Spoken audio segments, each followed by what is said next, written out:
Assalamualaikum warahmatullahi wabarakatuh. Perkenalkan, kami dari kelompok 9. Di sini kami akan menjelaskan dan memberikan contoh tanaman yang terkena penyakit dari materi simptomatik yang terdiri dari 3 penyakit, yaitu nekrose, hipoplastis, dan hiperplastis. Sebelumnya saya akan memperkenalkan diri. Saya Rizky Laili Fauzia, NIM 21031110080. Saya Muhammad Zainuddin dengan NIM 21031111000082.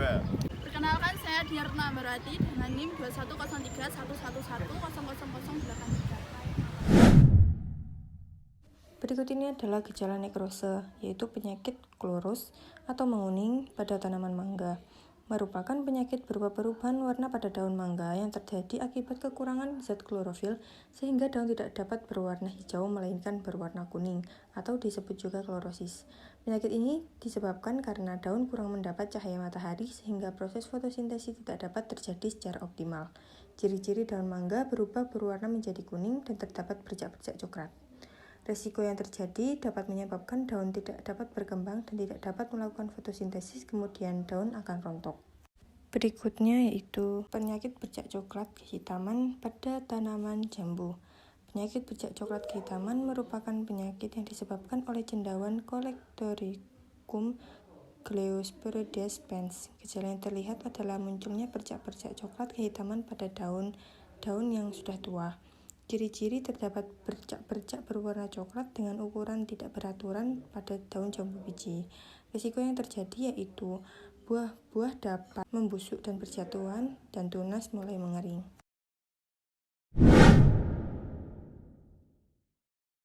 Di sini saya akan menunjukkan gejala hipoplastis, yaitu yang terjadi pada tanaman sawi, yaitu kerdil. Kerdil merupakan gejala habitat yang disebabkan karena terhambatnya pertumbuhan bagian-bagian tanaman, sehingga ukurannya lebih kecil dari biasanya. Ini contohnya pada tanaman sawi, yaitu yang berbeda dari sawi lainnya. Resiko gejala kerdil tanaman sawi tidak dapat tumbuh maksimal dan tidak maksimalnya produktivitas. Ciri-ciri tanaman yang terkena kerdil yaitu tanaman sawi. Ciri-ciri yang mencolok yaitu tinggi tanaman berbeda dengan tanaman sawi lainnya. Dia lebih pendek, baik dari batangnya kecil, daunnya juga kecil. Selanjutnya saya akan menunjukkan gejala hipoplastis, yaitu perubahan simetri, hambatan pertumbuhan pada bagian tertentu yang tidak disertai dengan hambatan pertumbuhan pada bagian lainnya yang dapat menyebabkan terjadinya penyimpangan bentuk. Contohnya penyakit layu atau mengkerut pada tanaman cabai yang disebabkan oleh Xanthomonas solanacearum. Daun-daun dapat mengalami kelayuan sepihak, artinya setengah dari daun terhambat pertumbuhannya sehingga layu. Nah, selanjutnya adalah pada tanaman jeruk nipis yang terkena penyakit kutu daun. Hal ini disebabkan terdapat koloni kutu yang melapisi permukaan daun sehingga merangsang jamur tumbuh. Gejalanya yaitu terdapat daun menggulung pada salah satu atau lebih helaian daun. Risikonya dapat menurunkan hasil produksi tanaman jeruk nipis.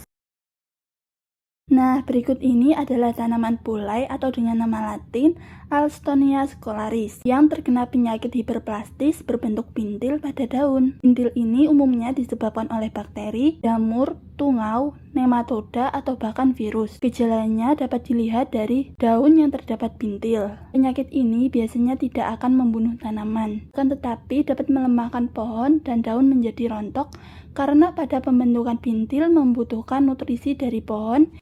Nah, itu tadi merupakan penjelasan dari materi simptomatik, yaitu tentang gejala-gejala pada tanaman. Sekian dari kelompok 9. Terima kasih.